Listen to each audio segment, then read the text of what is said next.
અમદાવાદમાં કોંગ્રેસ ઉમેદવારોની યાદી બાદ રાજકારણ ગરમાયું છે। પાલડીમાં કોંગ્રેસે લઘુમતી ઉમેદવાર જાહેર કરતા મામલો ગરમાયો। કોંગ્રેસે પાલડીના ઉમેદવાર તરીકે ફહેજ બનુ શેખનું નામ જાહેર કર્યું છે। એલિસ બ્રિજના ધારાસભ્ય અમિત શાહે ફેસબુક એકાઉન્ટ પર પોસ્ટ કરી।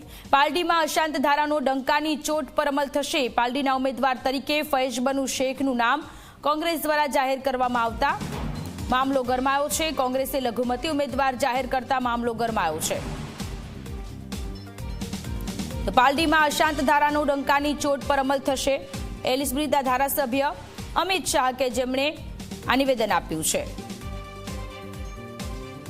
સંવાદદાતા અર્પણ ફોનલાઈન પર જોડાયેલા છે। અર્પણ, અમદાવાદમાં કોંગ્રેસે ઉમેદવારોનું લિસ્ટ જાહેર કર્યું છે, જેમાં પાલડી વોર્ડના ફહેજ શેખનું નામ જાહેર થતા આખો મામલો ગરમાયો છે। વધુ વિગતો શું છે?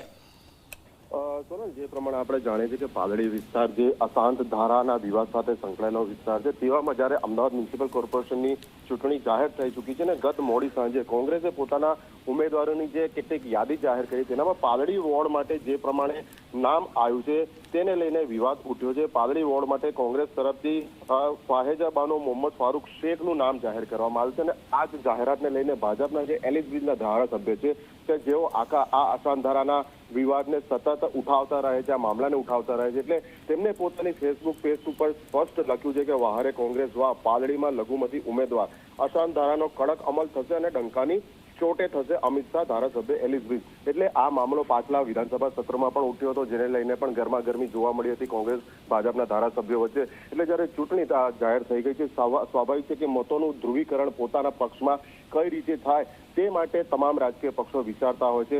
કોંગ્રેસે રણનીતિના ભાગરૂપે લઘુમતી ઉમેદવારને પાલડી વિસ્તારમાંથી ખાસ કરીને જે અશાંત ધારાનો અસરગ્રસ્ત વિસ્તાર છે તે જ વિસ્તારમાંથી ઉતારે છે અને સામે ભાજપે તેનો વિરોધ શરૂ કર્યો છે। એટલે જોવાનું એ રહે છે કે આ મુદ્દો આગામી ચૂંટણીમાં મતદાન સમયે કેટલો કારગર નીવડે છે ભાજપ માટે અને કોંગ્રેસ બંને માટે। જી અર્પણ, આભાર તમામ વિગતો માટે।